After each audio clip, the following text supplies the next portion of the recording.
Leave anything for us? A good supply of body bags. Welcome to the Movie Morgue, where we fill out the toe tags for cinema's body bags.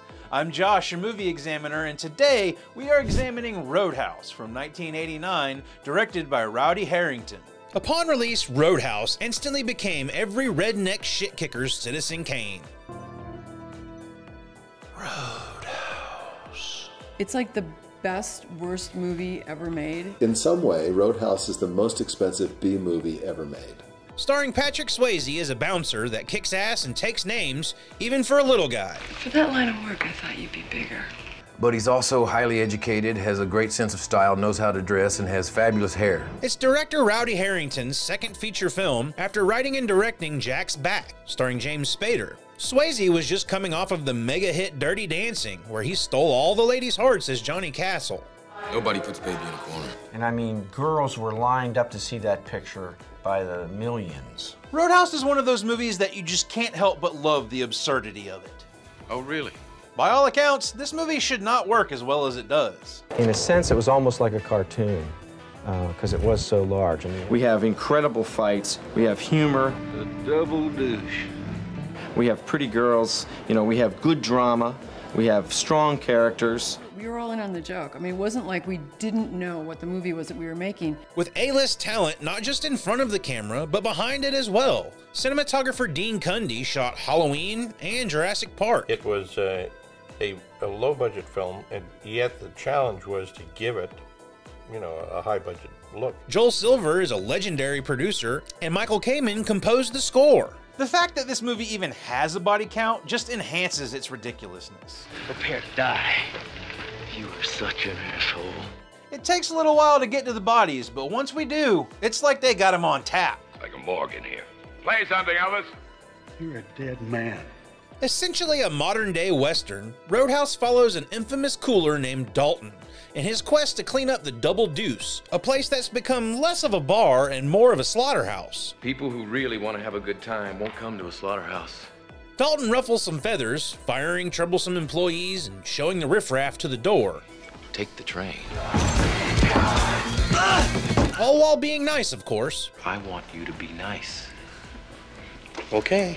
He becomes entangled with Brad Wesley, a megalomaniac that has local authorities under his thumb and uses the business owners in Jasper to keep his wallet full. And I'm gonna get richer. Threatened by Dalton's influence on its residents, Wesley turns the town of Jasper into his own little playground of death and destruction. Brad Wesley picked me. It's my town. And when he did, he fucked up. Don't you forget it. Making Dalton a one-man army set on bringing Wesley to justice. You think you're gonna save these people from Brad Wesley? Well, who's gonna save them from you? So how many bodies were bounced in Roadhouse? Leave your guess in the comments below, but for now, let's get to the body count. We open up the movie to find the bandstand packed out on a Saturday night where the Titty Twister house band is playing from dusk till dawn. Buscando una fiesta. Gotta get them home before the sun comes up, you know? Fuck you, everybody. Good night! Frank Tillman arrives in style from the airport and sees the shots a-pouring, the register cha-chinging, credit cards a-throwing, and the cash a-flowing. And this place oozes sex appeal. But what he's here for is Dalton, sitting at the corner of the bar scanning the room like a Terminator. I'm not sure what kind of transaction went awry here, but the outburst is enough to get the bouncer's attention. I think it's time for you gentlemen to leave. And this tough guy wants to get a slice of Dalton. I've always wanted to try you, Dalton. I think I can take you. Outside. The gentlemen are escorted outside, and Dalton chuckles as he turns and heads back into the bar. Hey, Moose, get back here! Dickhead! Moose lips, really? While Dalton stitches himself up, Tillman invites himself into the office. Name's Dalton, right? I don't know you, can I help you? He introduces himself and says he runs the Double Deuce outside of Kansas City. And it started out great, but it's taken a bit of a turn in recent years. Now it's the kind of place that they sweep up the eyeballs after closing. Anyway, Tillman has come into some money and needs someone to help him clean the dump up, and he wants the best. Dalton refers him to Wade Garrett. Wade Garrett's getting old. You're still the best. But Tillman has his heart set on Dalton, so he gives Tillman an outrageous price. $5,000 up front, $500 a night, cash, and he pays all medical expenses. I can live with that. And that's high prices even for 1989, the year of our mother, Taylor Swift. And when the job's done, Dalton walks. Dalton puts in his notice. I'm out of here. Before Tillman leaves, he makes an observation about the bouncer. I thought you'd be bigger. You don't say. Dalton gives his everyday junker to a man in need. Keep it, it's yours. Don't mind if I do. He unwraps his weekend driver, starts her up, cranks some Credence, and speeds off to Jasper, Missouri's hottest roadhouse bar, the Double D's. And this place has everything. Biker gangs, peckerheads. Don't come back, peckerhead. Cody, the blind Axeman. Meatheads. Damn it, you're ripping my best fucking shirt. Sexual predators. Drunks. Lots of drunks. Drug deals. Sexy ladies. Sex offenders. And bouncers with attitudes. You're not drinking, you're out of here. Carrie Ann, the waitress, takes his order and gets his name. You got a name? Dalton. Should I heard of you? I thought you'd be taller. The band takes a break, and Dalton sneaks up on the blind frontman. So you played pretty good for a blind white boy. Yeah, and I thought you'd be bigger. And hey, they're buddies! Cody tells Dalton this place is the worst he's seen since the one they worked in Dayton, Ohio. Cody is played by Jeff Healey, an actual blind guitar player. He's like an amalgamation of Jimi Hendrix, Stevie Ray Vaughan, and Stevie Wonder. But it's me as a, guitar player in a bar band, and that's what I was doing at the time. The band start their next set, and all aboard the gossip train. Hank, you know who that is? Who? Dalton. And, rumor has it, he killed a guy once. Ripped his throat right out. It's interrupted when Boss Hogg offers to let these guys fondle Daisy Duke. For $20, you can kiss him. What does 1,000 get me? It's anything you want. Rim in, piss on her, it's all on the table. Rip her teeth out, keep them as souvenirs. But the boss should have got his money up front. I ain't got $20. He backhands the drunk across the floor, which turns into an all-out bar brawl. Fight! Dalton watches as every Tom, Dick, and Harry join in the outburst. And I think you've got your work cut out for you here, Dalton. Here's some ice for that black eye, sexy Steve. Anybody got a mirror? At closing, Morgan gives Dalton shit for not helping out and says he doesn't look like he can live up to his reputation. You don't look like much to me. Opinions vary.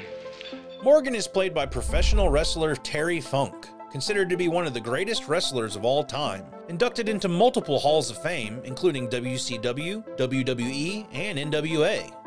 Dalton gets himself a new junker. That'll save him some money on headlights. I'll take it. He stocks up on essentials, then finds himself a little bungalow to rent with a great view, other than the passing helicopter. I swear he does that just to piss me off. Who does? Brad Wesley. Who lives across the lake in a miniature Playboy mansion. He introduces himself as Emmett and doesn't like being called sir. Calling me sir is like putting an elevator in an outhouse. Don't belong.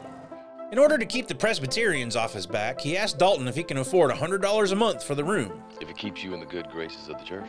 Ain't it peculiar how money seems to do that very thing? That evening, Dalton does some house cleaning at the bar. What he says goes. He tells Morgan to find a new profession that fits his temperament. There's always barber college. And he also sends Nancy Botwin packing, since this is a bar and not a drug dispensary. He gives it to the remaining employees straight. It's my way or the highway. And if anybody wants to walk, this is their opportunity. He explains they've got to turn this slaughterhouse into a respectable place of business. We've got entirely too many troublemakers here. And he gives them Dalton's 3 simple rules for success in the bouncer business. Number 1, never underestimate your opponent. Number 2, always take it outside. And number 3, be nice. Come on. It's just a job. It's nothing personal. And he'll let you know when it's time to not be nice. You are the bouncers, I am the cooler.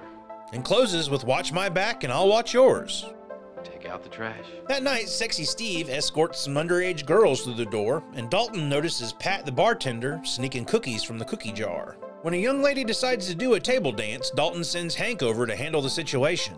He has some trepidation when her man pushes him away, but he's nice until the guy decks him and draws a switchblade. And now it's time to not be nice.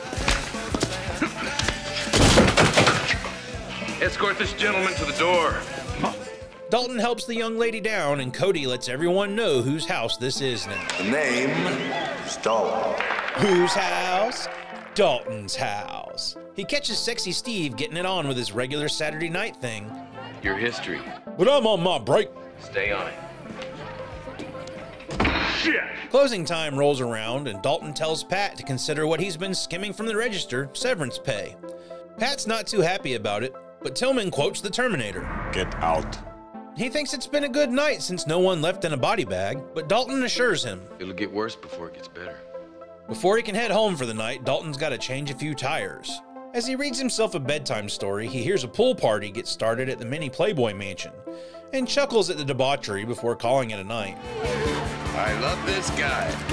Isn't he cute? Carrie Ann brings Dalton breakfast in bed and tells him she might be looking at a dead man since he fired Pat. But Dalton hears that joke everywhere he goes. Yeah, well, something tells me you bring it on yourself. He heads into town to the auto parts store next to the bar, where he makes the acquaintance of the owner, Red Webster. While they shoot the shit, Wesley then enters the store with his right-hand man, Jimmy Reno. He introduces himself to Dalton, and on the way out, Jimmy stares him down with his hungry eyes. Wesley then tells Red what a beautiful day it is in the neighborhood. Was. Back at the farm, Emmett witnesses Bodie getting in touch with his chi, while Wesley fantasizes about his hot rod. We're all someone's daughter. I mean, hot bod. Dalton is called in for a meeting with former bartender Pat and his entourage, O'Connor and Tinker. They inform Dalton that the whiskey in the bar is supplied by Brad Wesley, and Pat is his nephew. You see, I'm staying, and you're going. Oh, really? He corners Dalton with a Rambo knife, but nobody puts Dalton in a corner. And in the script it says, come on, what are you, chicken shit? And I thought that was weak. Terry Funk has a way with words. And all of a sudden he came to me and says, what do you think? And I said, chicken dick. And it just kind of hit the spot in the right place at the right time. What's the matter, you chicken dick? What are you afraid of, me? Dalton breaks his nose and then sends him out the window. O'Connor and Tinker join in on the fun, and Tinker manages to get a slice on Dalton's ribcage. The other bouncers subdue Tinker while Dalton pummels the shit out of O'Connor. He leaves the boys to clean up the mess and heads to the hospital for some stitches. He meets Dr. Clay. She goes over his medical records that he just so happens to carry with him to save time. And hey, would you look at that? His first name is James. I never noticed that before. She'll be adding 6 staples to the list and offers a local for the pain, but he passes. Pain don't hurt. Dr. Clay is played by Kelly Lynch, seen opposite Tom Cruise in Cocktail and opposite Denzel Washington in Virtuosity. Which is a bonkers movie I hope to cover one day. I know you. She asks the bouncer if he ever wins a fight, and he gets philosophical on her. Nobody ever wins a fight. He offers to buy the doctor a cup of coffee sometime, and she says, you know, for that line of work, I thought you'd be bigger. Gee, I've never heard that before. The next day, Wesley's goons report back, and he berates them for not having succeeded in getting Pat's job back. He wants an apology, and he makes an example out of O'Connor. Get this piece of shit coward out of here. At the auto parts store, Dalton walks in to see it's been vandalized, and Red explains that he gets robbed every week by Wesley. He uses his power to strong-arm the townspeople into paying 10% of all their earnings to him. Dalton asks, does everyone pay? Does a hobby horse have a wooden dick? At the bar, the attractive blonde, Denise, gets quite forward with Dalton. Before she can talk him into going home with her, Jimmy gets jealous and drags her away, and he sends in the goon squad to stir the pot. But Dalton has a sharp eye for stupid people and confronts the goons before they make it to the dance floor. Sorry, we're closed. The leader of the bunch, Gary Ketchum, says they're there to drink and have a good time. You're too stupid to have a good time. Dalton escorts Ketchum outside, and the bouncers handle the rest of the riffraff. The doc shows up just in time to see some of Dalton's handiwork. He takes her out for that cup of coffee, and they flirt a little bit. Dalton thinks his profession is too ugly for her, but she sure thinks he's pretty, and they have some smoochy time. Wesley sends his dogs to fetch Dalton, and he keeps them on their toes. When they arrive, he notices Denise has gotten a talking to after trying to pick him up. As if Wesley wasn't a big enough piece of shit. Not Hugh Hefner offers Dalton some breakfast and humble brags a little bit. Christ, J.C. Penney is coming here because of me. You ask anybody, they'll tell you. He proves he has a god complex and informs the bouncer he's been checking up on him. He's gotten word that Dalton killed a man in Memphis, claiming self-defense, but Wesley calls bullshit, and Dalton doesn't look too happy about it. He attempts to buy Dalton off and asks what that would cost him, but Dalton says there's no amount of money, playboy. But I wanted Dalton now! The Double Deuce gets a neon facelift and now has a line out the door. And now that business is booming, of course the booze is running out, and Tillman can't get anyone to deliver due to Wesley's influence. Dalton says he'll take care of it, and in a blink and you'll miss it role, that is the legendary character actor Keith David behind the bar, from films like The Thing, They Live, The Nice Guys, and recently Jordan Peele's Nope. At closing time, the doc swings by, and Dalton knows who he wants to take him home. And in the monster truck, Jimmy and Ketchum have a laugh at his expense. Dig a hole.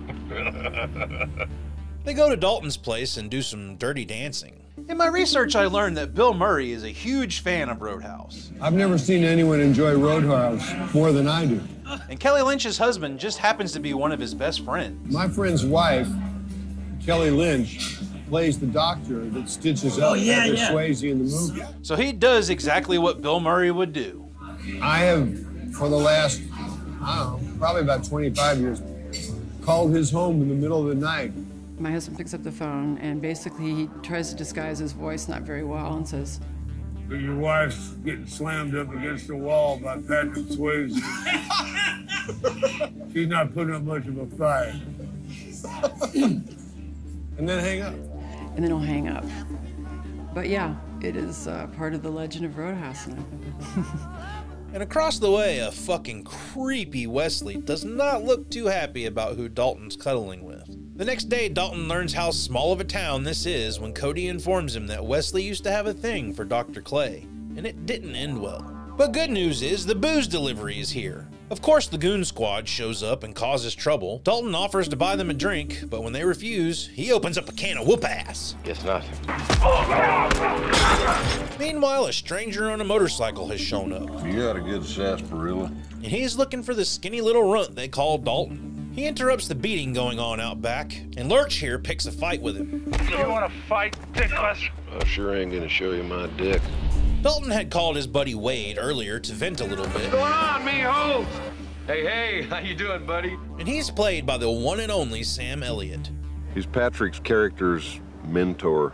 That's kind of the way we're treating it. And he's also kind of a brother figure, and he's also kind of a father figure to Patrick's character.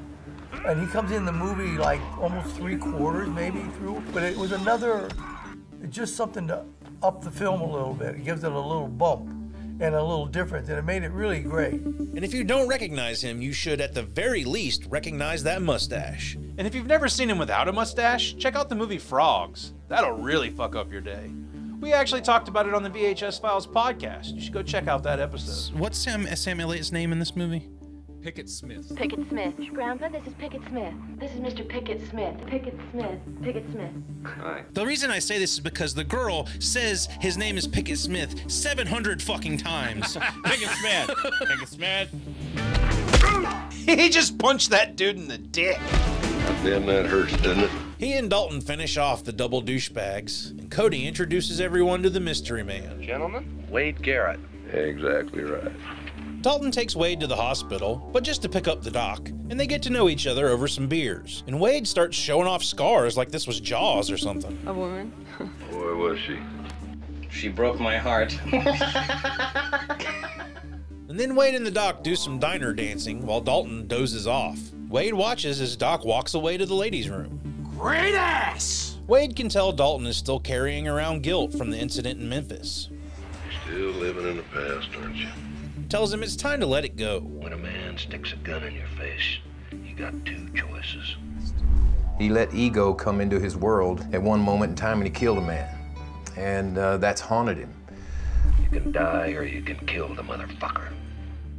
The doc has a shift and is like, do you guys ever sleep? Doc, I'll get all the sleep I need when I'm dead. You may want to start putting your PJs on, Wade. It's another packed night at the bar, but the real hot spot is Red's auto store across the street. It's on fire! It's on fire! Dalton realizes he's dealing with a psychopath when he finds Wesley at the bar starting a bunch more shit. Cause you can dance, honey. Now this. Denise treats everybody in the bar to a dance, and she teases Dalton a little bit. But when Dalton tells him to put his pet on a leash, he whistles for his other pet, Jimmy. And he goes all Donatello on the bouncers. And Wesley has the nerve to complain when the goons start destroying the bar. Somebody get a drink around here? Jimmy calls out Wade and the two go fisticuffs for a minute, but when Dalton joins in, Wesley stops everything and calls off his dogs. All right, that's enough. But Jimmy has a crush on Dalton, and he says, "You will be mine. Oh yes, you will be mine." The next day, all the business owners gather to talk about what they can do to get out from under Wesley, but since he's got the whole town in his pocket, they don't really have any options. Tillman says Wesley's afraid of Dalton, but Dalton doesn't think so. That son of a bitch was afraid. No, he wasn't. A few days later, Wesley turns the local car lot into a monster truck rally to make an example of Stoudemire. Well, what are you waiting for, Gary? Drive through there. Wesley warns Doc that Dalton has a target on his back, and he takes it kind of personal. You get him out of here, Elizabeth, because if you don't, he's going down. At home, he's doing his daily cardio and boxing exercises, and Wade interrupts his workout. Says, "Let's get the hell out of Dodge, man." But Dalton goes all hostile and almost gets his ass handed to him. We don't want to do this. That night, Doc comes by to try and talk some sense into him, and he tells her Wesley has fucked with the wrong guy. Oh, so you're gonna save the world from Brad Wesley, huh? Well, who's gonna save it from you? Holy shit! Wesley just destroyed a man's house. What the hell did Emmett ever do to this guy? Dalton rushes to Emmett's and pulls him out of the fire just before his house is incinerated. And make sure Emmett's okay. Be fine if you get off of me. They see Jimmy right away from the house, laughing maniacally. And Dalton says, "No more Mr. Nice Guy." But I could never narrate this scene better than Andy Dwyer in Parks and Recreation. Yeah, so Swayze runs, boom, tackles the guy off the motorcycle. Dude's like, "You're dead, bro." Comes at him. Swayze ducks, scissor kick. Swayze and Marshall Teague were actually throwing connecting punches over the 5 nights of filming this scene. We're going full contact to the body, but we sort of forgot after the first night that we're gonna have to shoot this sucker for 5 or 6 nights. My ribcage was black. I think we filmed that for 4 or 5 nights, about 5.5 to 6 hours a night. When we kick each other, we're literally lifting each other off the ground, but have enough control to not break bones. We just went, you know, and just tried to design it to be the scariest, most beautifully vicious fight sequence anybody had ever seen. I used to fuck guys like you in prison. By the looks of this guy, this is not consensual sex we're talking about. The duel comes to a close when Jimmy decides to kill Dalton the old-fashioned way. We see bad guy had a gun the whole time. "I'm gonna kill you the old-fashioned way." Swayze's like, "Not this time." That subtext, he doesn't say that.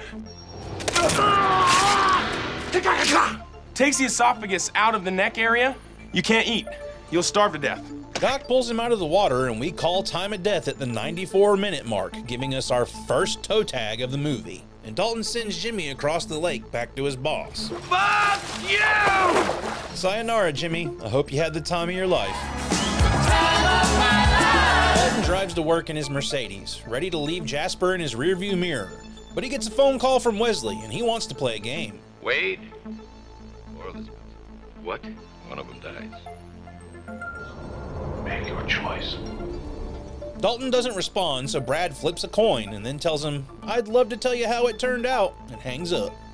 Wade walks through the door, beaten to a bloody pulp. He says 3 guys jumped him and told him he was lucky, and that makes Dalton think the doc is in danger. He tells Wade to sit tight and have a beer, and when he gets back, they're getting the fuck out of Jasper. Dalton attempts to get Doc somewhere safe, but she refuses and says he's just as insane as Wesley is. I'll get out of here. So he goes back to the bar where it appears Wade is passed out and rolls his mentor's lifeless body over to find a knife with a note. Looks like he's finally catching up on all the sleep he missed. Dalton pulls the knife from Wade's stomach and storms off with fury in his eyes. At Wesley's compound, his goons are armed to the teeth, waiting for a visit from Dalton. They spot his Mercedes speeding towards the house and open fire. But when the car doesn't slow down, they make a break for it, and it explodes as it crashes through the gates. But there's no Dalton inside, just the knife used to kill Wade. Fight that prick. And I've never noticed this little detail until now. But take a look at the butt of the handle of the knife. It really was Tails. Ketchum runs to the house to find Morgan dead on the sidewalk, then goes inside to find O'Connor lifeless on the floor, so I'll go ahead and call him dead. He sneaks around searching the mansion, but Dalton uses his ninja skills to creep up on Gary and blocks his gunshot. Ketchum pulls his knife and Dalton kicks it in the air and it flips just like a quarter would. Tails again. He spots Pat upstairs and uses Ketchum as a shield, verifying his toe tag, then throws the knife into Pat's chest and he falls to the floor into a body bag. Tinker makes his way through the house and gets a bit creeped out at Wesley's stuffed animal collection. He then shits his pants when a giant polar bear starts moving towards him. It falls on top of him and Dalton thinks it's a match made in heaven. You made for each other. And Wesley's like, "What's all this damn racket out here? I'm trying to take a nap." Wesley welcomes Dalton to his trophy room. The only thing that's missing is your ass. He antagonizes Dalton, calling Wade a mercy killing and that he put him out of his misery. The hunter thinks he has Dalton cornered, but nope. Dalton appears behind him and takes a bullet to the shoulder before disarming the senior citizen. This fight between Wesley and Dalton is absolutely absurd, and I love it. It's like watching someone beat the shit out of your senior uncle. Dalton subdues the old man and he nearly meets the same fate as Jimmy, but Dalton decides this old fart is not worth it. Doc arrives as Dalton walks away, but Wesley pulls a pea shooter out of his sock. He takes aim at Dalton, but surprise! He gets blasted with a shotgun by Red, then gets another from Emmett, and another from Stoudemire. Then Tillman cancels him once and for all. This is our town, and don't you forget it. And we send out the meat wagon for Brad Wesley. Red hides the evidence as the police arrive a day late and $1 short. Tinker comes to, and the cop says, "Okay, what's the story here?" Who's gonna tell me what the hell happened here? Emmett didn't see anything. Stoudemire didn't see anything. Red, how about you? I didn't see nothing. And Tinker gives us the last line of the movie. You see anything, Tinker? A polar bear fell on me. The guys hold back their laughter as Cody and the boys play us into the closing credits, and Dalton and Doc do some skinny dipping so he can teach her how to do the lift. And that is Roadhouse. So how many bodies did we collect in Roadhouse? Let's get out the blackboard and break it down. We collected a total of 7 bodies in Roadhouse. I was able to positively identify all 7 of them, which left us with 0 John/Jane Does. There were no dogs to put in the pet cemetery, always a good thing. And with a runtime of 113 minutes, that left us sending out the meat wagon every 16.1 minutes. I have to give the toe tag for best cause of death to Brad Wesley. Watching the townsfolk unload on that dude is the best thing about this movie. And I'll give an honorable mention toe tag to Jimmy Reno. Even though it comes late in the movie, it's one of the best first kills you could ever get. And that concludes my exam of Roadhouse. It hit theaters in 1989 and cleaned up at the box office with $60 million. It was that 80s, quintessential 80s movie. Did it get the critical acclaim that other movies have gotten over the years? No. But the movie found its true audience on home video and cable, bringing in a whopping total of over $200 million. When it came out on VHS, it became kind of a word-of-mouth sensation. I can't tell you the number of people that have said to me, "I watched Roadhouse last night." You know, it came on, I couldn't stop watching it. It has since become a cult classic in the movies so bad they're good category.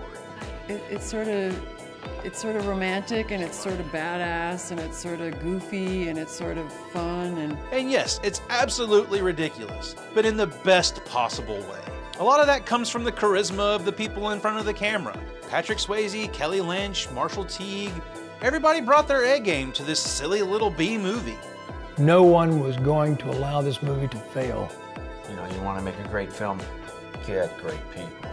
During the filming, Patrick Swayze and Marshall Teague developed a long-time friendship. I ended up with one of the best friends I ever had in my life. We've become very, very close friends over the years, and I cherish that relationship. Roadhouse sits right between Dirty Dancing and Ghost for Patrick Swayze. And while those films are what made him a heartthrob with the ladies, Roadhouse solidified him as a macho man's man, giving him widespread appeal. Unfortunately, Swayze passed away in September of 2009 at the age of 57 due to pancreatic cancer. If I leave this earth, I want to leave this earth for just knowing I've tried to give something back and tried to do something worthwhile. A sequel to Roadhouse went straight to video in 2006, with no involvement from Swayze and a very loose connection to the first film. You as tough as your daddy was? Opinions vary. Thought she'd be bigger. It's pretty silly, but it does have a body count in it, so if you'd ever like to see me cover it, please let me know in the comments. Maybe it'll happen. A remake starring Jake Gyllenhaal hits Prime Video this week, and I cannot wait to see what they do with it. I got a tip for you. Don't let no one get this close. And if it has a body count, you can expect me to cover it at some point in the future. But until then, I've been Josh, your movie examiner. Thanks for liking, commenting, and subscribing, and make sure you hit the notification bell so you can join me next time I fill out the toe tags in Cinema's body bags. Until then, enjoy being alive.